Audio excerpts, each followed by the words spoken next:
Desde estos momentos vamos a conversar con Rodrigo Gómez de la Torre, analista, fue presidente de la Cámara de Agricultura de la Primera Zona, sobre el pedido precisamente de este gremio productor del país de que se declare en emergencia al sector debido a las afectaciones que tuvo, sobre todo en esta última paralización, pero ya se viene arrastrando una serie de inconvenientes desde antes de esta paralización.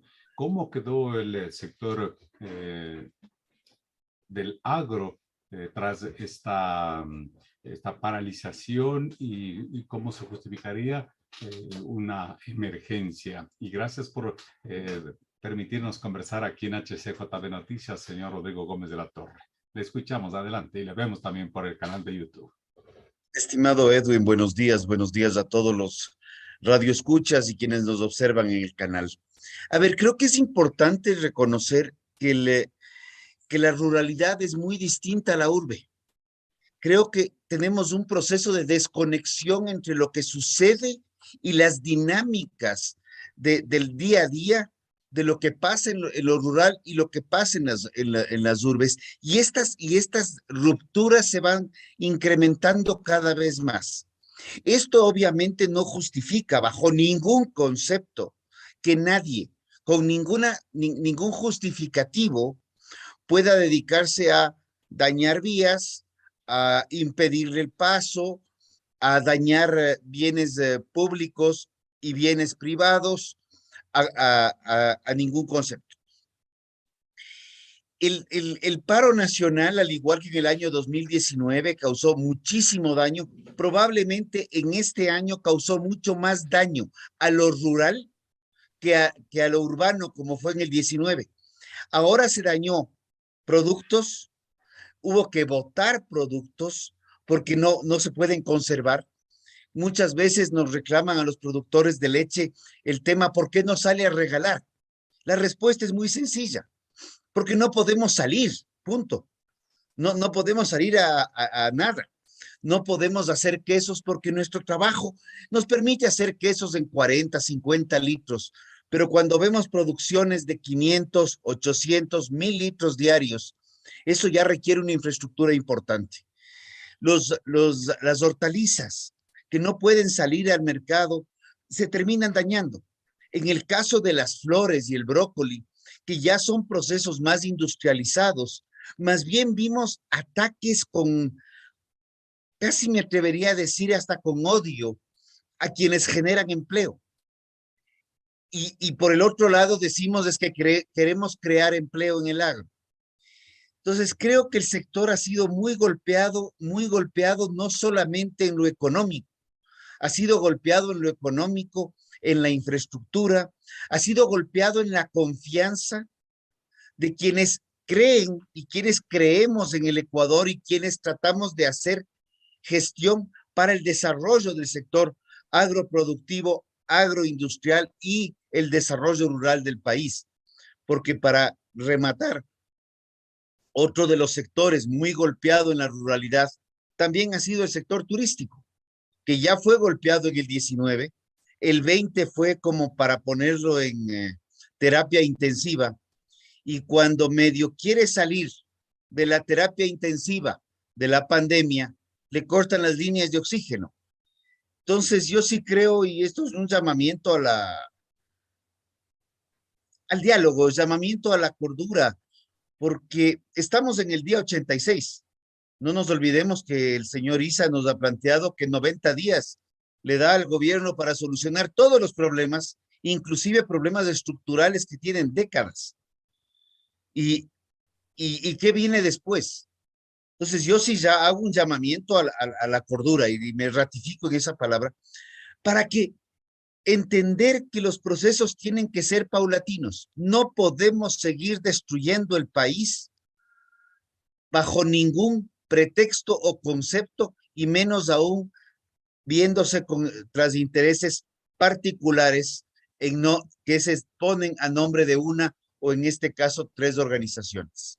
El presidente de la República, Guillermo Lasso, anunció que se daría prioridad al campo, al sector rural, en una cadena del pasado viernes. si se declara en emergencia, digamos, este pedido de que se declare en emergencia al sector iría a tono con esta prioridad que quiere darle el presidente de la República. ¿Y qué se obtendría con una declaratoria de emergencia para el sector rural, el sector agropecuario sobre todo?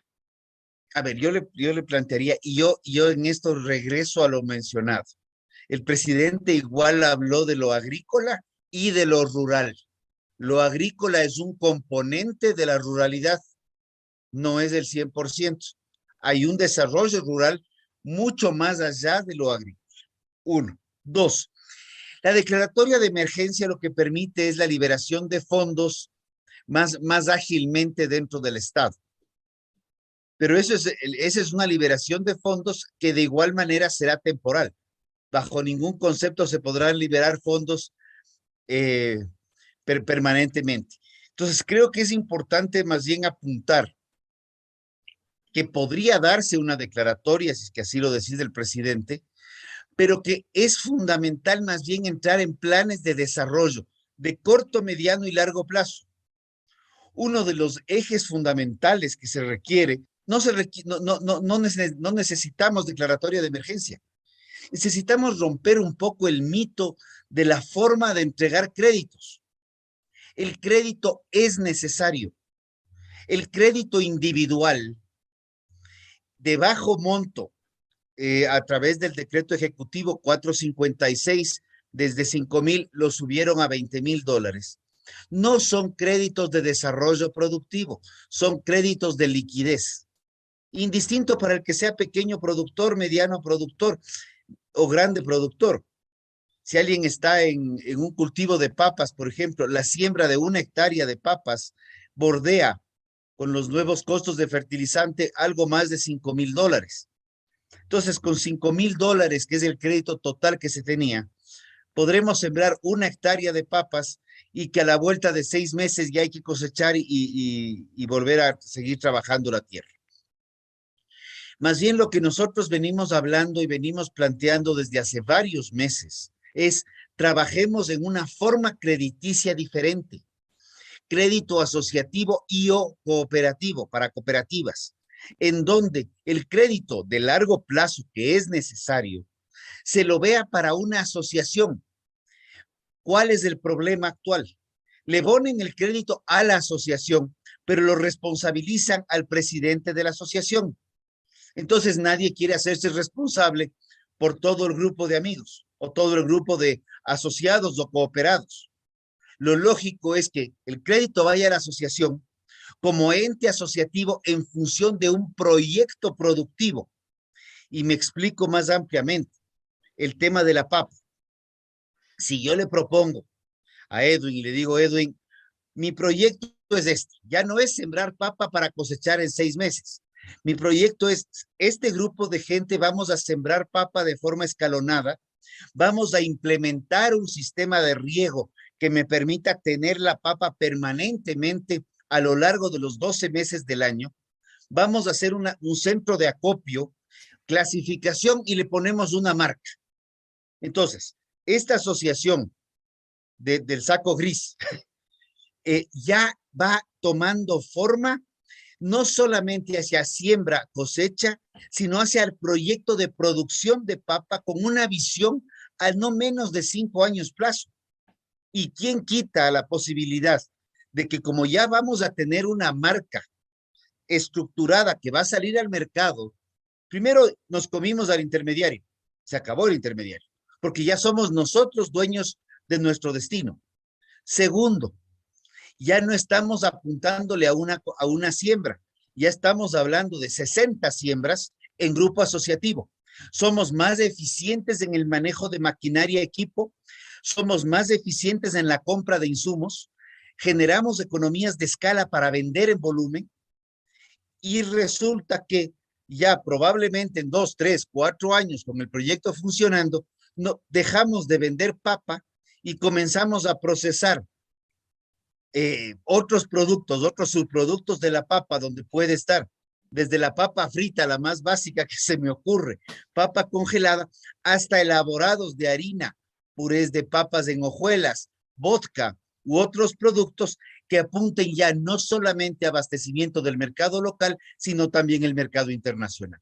Esto se puede hacer por zonas geográficas apuntando al desarrollo integral de la ruralidad, donde inclusive el crecimiento de la agroindustria lo hace viable. Estamos conversando aquí en HCJB Noticias con Rodrigo Gómez de la Torre sobre la situación del agro acá en el país, en el contexto de estas últimas paralizaciones que ha vivido. Nos está dando estas ideas, estas propuestas. ¿Cuán factible es unir a los pequeños y medianos productores como para que puedan intentar empujar en esa línea pensando a mediano y largo plazo? Porque muchos de ellos están endeudados y no han podido, las cosechas no han salido a tiempo, sus productos no fueron vendidos en un precio justo y tienen deudas y quizá no pueden ni pagar o están endeudados con los propios intermediarios. Le agradezco. Primera cosa, somos ariscos en el Ecuador para juntarnos. Somos bien ariscos. Por esa razón, el crédito puede ser una gran herramienta para fomentar la asociatividad.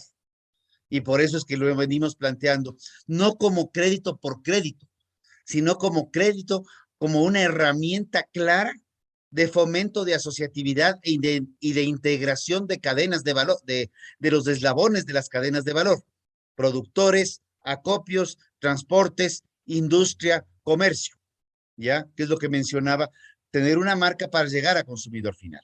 Por el otro lado, el crédito está orientado, como todo crédito, al desarrollo. Un crédito tenemos el crédito de consumo, crédito de vivienda, crédito para productivo y una serie de cosas. Pero el Ecuador, por ejemplo, no tiene una línea de crédito para lo que sería un tema de mitigar los problemas del pasado, para tapar huecos, porque nadie te presta para tapar huecos, si es que no tienes un proyecto productivo. Hay una garantía de repago. El crédito de consumo se paga en función de cuáles son tus ingresos permanentes, ¿ya?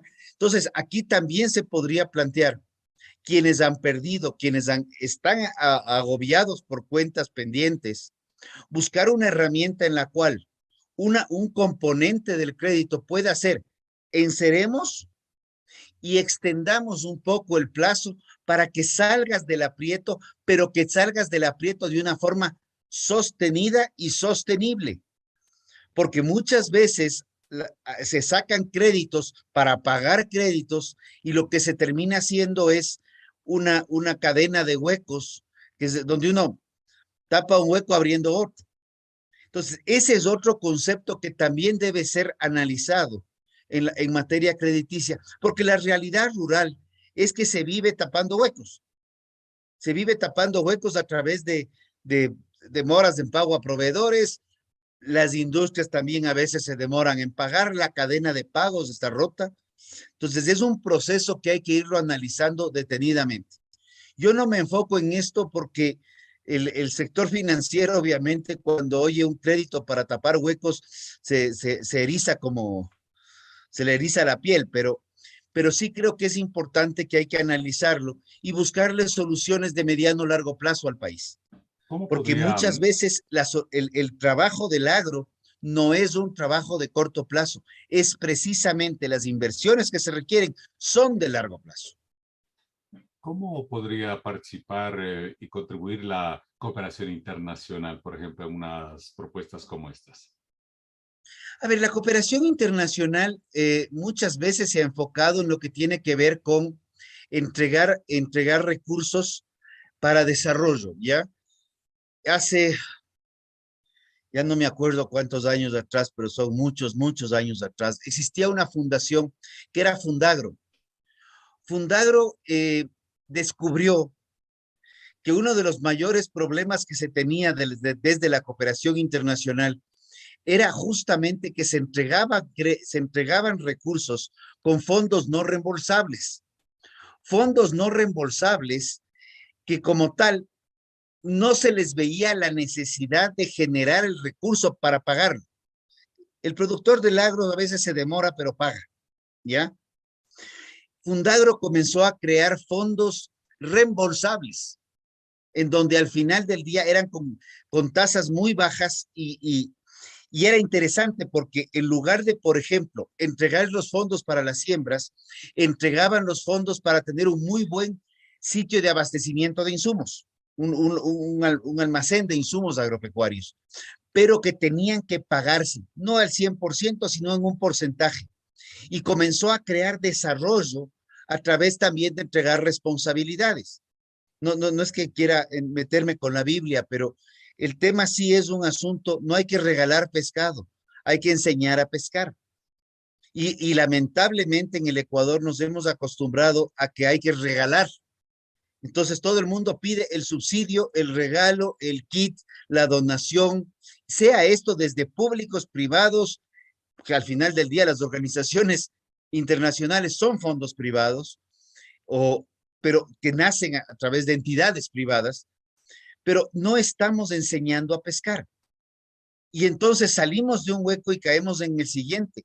Y lo que tenemos ahora son condonaciones de créditos, intereses y multas cada 2, 3 años. Antes teníamos condonaciones del total de capital hace unos 15 o 20 años. Entonces sí hay que hacer un trabajo de desarrollo rural, buscando herramientas mucho más allá que lo que, como he explicado, la siembra y cosecha, sino es entrar a procesos productivos integradores de las cadenas de valor. Y Edwin le puedo hacer llegar tranquilamente unas 2 láminas que más o menos lo explican, que si quieren usarlas, que las usen.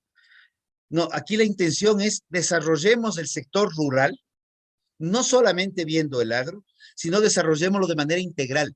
Generemos agroindustria en lo rural, generemos agroturismo, generemos turismo como tal. Desarrollemos las bellezas que es de este Ecuador único, megadiverso, multicultural y multiétnico. Y para eso lo primero que se requiere es un poco de paz. Y no estoy pidiendo mucho, estoy pidiendo un poco, en donde ya la confrontación salga del discurso de ciertos líderes o ciertas personas que aprovechan un espacio de poder para generar conflicto, confrontación y donde las soluciones nunca llegan. Para concluir, quizá alguna conclusión, algún mensaje adicional. Nos queda 1 minutito y medio y agradecemos por la entrevista a Rodrigo Gómez de la Torre, aquí en HCJB Noticias. Edwin, creo que lo fundamental es pensar que el Ecuador es uno solo, compuesto de muchos tonos de personas, muchas características humanas, pero es uno solo. Y mientras más divisiones causemos, más problemas tendremos. En este paro se ha perdido lo que nos llegó a las ciudades en alimentos, se perdieron en lo que se dañó los daños materiales de plantaciones, de industrias, de ciudades, de parques. Se generaron costos adicionales al Estado a través de los distintos nuevos subsidios que tenemos. Nada de eso genera desarrollo. Se dañó más el tejido social generando desconfianza entre diferentes grupos humanos. Reconozcamos que todos somos parte de un mismo todo y que para construir ese todo tendremos nosotros, todos, que buscar soluciones integradoras y articuladoras para el futuro, no divisionistas como esa famosa lucha de clases que tanto les gusta a algunos y que ha sido lo que ha sostenido este proyecto no viable del socialismo históricamente hablando. Muchas gracias, Edwin, y gracias a los radioescuchas. También agradecemos por la entrevista a Rodrigo Gómez de la Torre, que nos ha hablado de la situación rural, especialmente del sector agrícola. Hasta una próxima oportunidad. Muchas gracias.